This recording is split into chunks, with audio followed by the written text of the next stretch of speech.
জয় ভারত, জয় ভারতের সংবিধান, জয় বাবা সাহেব আম্বেদকরের, জয় মূল নিবাসী, জয় গুরু, জয় ইন্ডিয়ান সেকুলার ফ্রন্টের, জয় সেকুলার ফ্রন্টের একমাত্র বিধায়ক নওশাদ সিদ্দিকী। আপনাদের সামনে আমরা হকের লড়াই লড়ছি, তার গ্রাউন্ড এখনই আপনাদেরকে বলছি, আপনারা বুঝুন এবং কেন আমরা হকের লড়াই করছি সেটা বুঝতে পারবেন। আপনাদের সামনে যে দল নির্বাচনে দাঁড়িয়েছে কংগ্রেস দল, এই কংগ্রেস দলটির প্রতিষ্ঠাতা একজন ইংরেজ, অর্থাৎ কংগ্রেস দলের প্রতিষ্ঠাতা কোনো ভারতীয় নন। সিপিএম দলের প্রতিষ্ঠাতা ভারতীয় নয়, একজন ইহুদি। এবার আসা যাক বিজেপি এবং টিএমসি দলের প্রতিষ্ঠাতা আরএসএস। আপনারা জানেন আরএসএস একটি সংগঠন যারা বারবার ভারত বিরোধী কার্যকলাপে অংশগ্রহণ করেছে।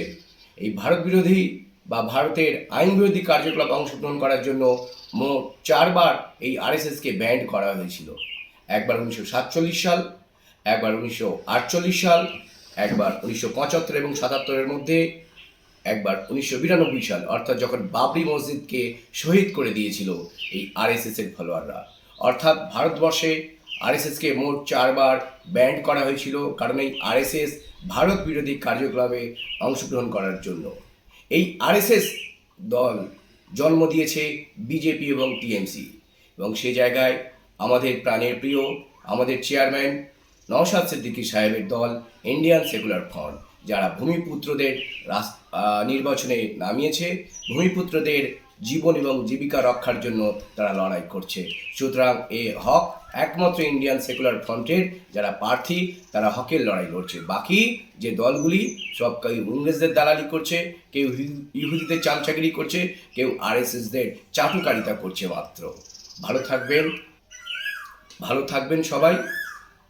আপনারা জানেন আমি ইতিমধ্যে ডায়মন্ড হারবার কেন্দ্রে দাঁড়িয়েছি 2024 লোকসভা নির্বাচনে।